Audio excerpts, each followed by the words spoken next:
月份你可以去美國紐約睇世界盃決賽。有得去睇世界盃決賽，真係勁開心啊！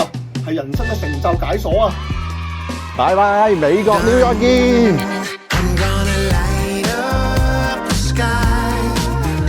我一落機就即刻嚟到呢間麥當勞嘅 Times Square 旗艦店。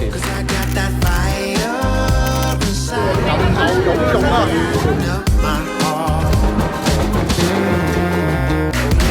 自由女神像。We were really excited to be able to have this opportunity to celebrate all of you, the people that make McDonald's McDonald's. 我哋終於嚟到呢個世界盃嘅球場啦！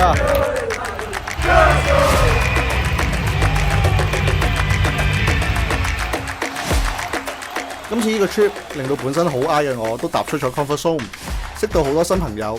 Congratulations！ 非常之想多謝 Randy 同埋公司啦，俾咗呢個千載難逢嘅機會俾我，令到我可以參與呢個4年一度世界最大型嘅體育盛事。呢個畢生難忘嘅回憶會成為我未來繼續努力嘅動力。